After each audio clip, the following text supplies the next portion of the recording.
And we begin tonight with Bradley Rotter, who is a San Francisco-based venture investor who's been investing in future trends, I call it, over the last 30 years. And now he's focused on Homeland Security with his company, which he serves as chairman, AirPatrol Corporation, whose security products are used by governments and enterprises. I want to get to that. I really want to get to that, especially after visiting your site, but I want people to know who you are. Long before people had heard of hedge funds, and for that matter, venture capital, you were in the business. Yes. You naturally knew this was a place to go, and you obviously have the talent. Briefly, how did you find it? What pushed you, and what gave you the skills and the tools for succeeding in this high-risk area? It wasn't probably as risky back when I began as it is now. The markets were new and relatively inefficient. I began my career on Wall Street and then gravitated to Chicago, where I traded on the floor of the Chicago Board of Trade. You were on the floor? On the floor. Grown men yelling, kicking, yes, screaming, shoving, and spitting on each other. It's true, though. It was quite fun. What did it do to you? You seemed very calm. How did you handle it? Did you have to shout and do all that as well? Yes, I did. But I always took a longer-term approach to the markets and was not flailing away minute by minute. But in that purview, I got to know lots of other risk traders or hedge fund managers, if you will, and I found it a good source of diversification for my own capital to give money to guys that were doing things different than I was. And you gave it to them to invest? Yes. So I began doing that in 1982, before they were really called hedge funds. They were called investment partnerships at the time. And, well, before we went on the air, we were talking, it seems like every 10 years, hedge funds come back into the picture and are not necessarily blamed for crises, but when Congress starts looking for bad guys, it's easy to find these individuals who are living in 30,000 square foot homes with 26 yachts, as one of them has in New York Harbor, all of them huge, not the 80-foot type. 26, I didn't 26 see that. of them, yeah. and then, you know, they're all outdoing each other, building these extraordinary homes. I think it's stopped now, but some of them have stopped construction. But in your opinion, I mean, hedge funds have been good for endowments, for universities, for unions. They provided a real service because of their needs. Yes, but the market's getting pretty frothy. I myself have been exiting from the hedge fund asset class, if you will. In fact, I gave a speech last summer here in San Francisco at a hedge fund conference, and the name of the speech was "Why I'm Getting Out of Hedge Funds." I'm sure many people were interested. You've won several awards, and people know who you are. That's why I wanted to do this. I want my viewers to know that you live here in San Francisco. You're a resident here. You're active here, and yet you're one of the major figures in the industry. Although you say you're going out at least in that industry, but now you come and make another decision to go into Homeland Security, and you would not make that decision unless you saw that, quite frankly, it's an opportunity and also a need that needs to be filled. You must have made that decision. Yes. I was thinking along those lines, of course, before September 11th. September 11th obviously changed everything. I think we have real issues when it comes to Homeland Security, and many others, of course. But I decided that I could make an impact on our nation's security by doing what I do best, which is looking for young companies and good management teams and pairing them up with capital and helping them build their companies and do good work. But I thought that Homeland Security is a good place for me to focus my assets and my attention. AirPatrol, that's your company. Website will be linked at our website. There's a couple of videos there to kind of explain to people a couple of your products. But, you know, one thing that hit me while I was watching it is what you're doing could apply to criminal activity and to terrorist activity. Indeed. Are they about the same now? And that all could be described as Homeland Security, but you bring up a very good point. One of AirPatrol's technologies that I think is pretty neat is the ability to detect and locate cell phones. And there is indeed a criminal aspect to that. We're doing our first installation this January in our first federal prison. Apparently, prisons are plagued now with contraband cell phones being snuck into the prison. If a prisoner can get a hold of his cell phone, he can manage his gangs or have witnesses disappear. Yeah. And it's an incredibly important problem. One prison did a surprise check and found 40 cell phones inside the prison walls. AirPatrol's technology it's a triangulation technology that allows them to not only detect the cell phone, but locate precisely where it is, so they can go and grab it. And that applies to that prison. It applies to, I suppose, to office companies, security office companies or the government, high-risk, sensitive material. You know where every cell phone is. Yes. Now, and they can tell you where they are, down to 10 feet, as I gather. And what do you do with the information then? And how is the government, without revealing any secrets, how can the government use this within the war against high-tech terrorists? Several ways. Good question. Cell phones have been banned now in most secure facilities in the United States government. I see. The reason is that they're cameras. Yeah.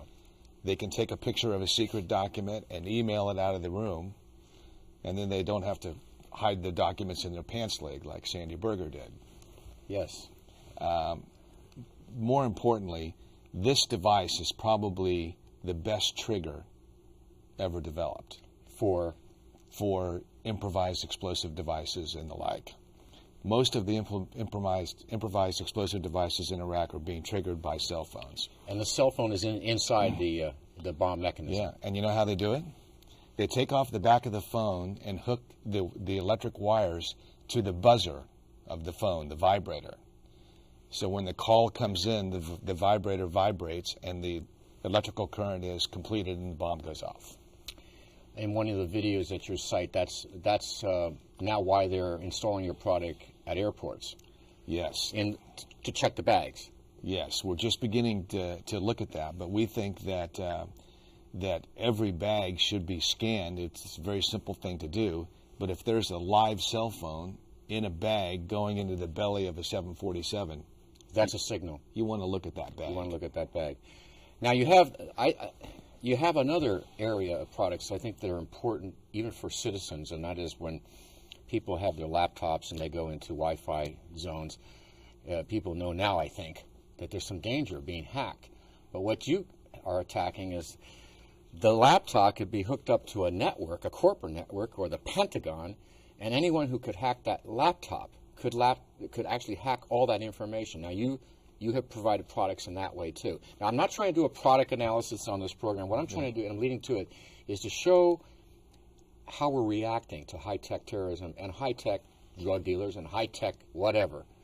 But you have that other system that protects individuals with their laptops as well. Exactly. And there's a lot of crime going on with regard to wireless networks and wireless ID theft of just wireless laptops. Sure.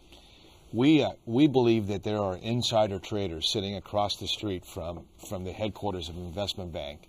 They can use a laptop or a $30 antenna from Radio Shack. They scan the building to see which investment banker has come in with his laptop that he's been working on all weekend. He plugs into the investment banking network, authenticates in with his password. But if he leaves this wireless switch on, which we do all the time, that guy from across the street can swim in through his laptop into the corporate network and see what mergers and acquisitions they're working on. And individuals' ID theft, obviously, is absolutely, it comes down to the individual as well. Absolutely. Here's where I want to take it now. You are nervous about our enemy. A lot of people in San Francisco and the Bay Area 30% don't believe there is an enemy, but you have information. How intelligent, how high-tech, for example, is Al-Qaeda? Really? Well, again, my view is different than many of my fellow citizens here in San Francisco and many of my friends. But I view September 11th as the most successful non-nuclear military attack in the history of mankind. The only thing that really comes close, in my view, is the Trojan horse. These guys are good. They're very good. And now they're able to use our technology against us. The cell phone example we already went into. Mm-hmm. But imagine the command and control that a dislocated terrorist force would have just using Yahoo Messenger and the Internet. They're using technology that we've developed against us, and that's long-term problematic. This country is a tremendous country. You know the innovation of this. If you mess with this country and you allow all these technological wizards to come forward and get paid, you're going to create a counterattack. How good are we now since that happened? Are people like yourself coming up with technology that can protect against anything they might be using? How confident are you? I think we can pretty much assume that we will be attacked again. I think it's nothing short of a miracle that we've been able to withstand a subsequent terrorist attack. George Bush is not a perfect individual, and like all of us, has made some mistakes. I think he deserves a place on Mount Rushmore for protecting this country against a subsequent terrorist attack when they really, really wanted to do so. Oh, yes, they want. Now, here's the thing. We know about at least this group, Al-Qaeda, is that they like to do things well. They rehearse and rehearse and rehearse. They don't like to be embarrassed with duds. How much of what you're doing is really like with the Soviets, a deterrence to give them their lack of confidence? Just the lack of confidence scares people like bin Laden. They don't want it to go wrong. And how much is actually going to be able to prevent and capture and stop an attack? How much is it a sight game to say we are developing technology, you are not going to be able to do this, this, or this, so you're going to have to do something else, and we'll find you there and develop the technology there to identify you. Yeah. Well, we have great resources and lots of smart people working on the problem. These terrorist organizations, as is some of our adversaries, if you will, in world trade, have what I call a last mover advantage.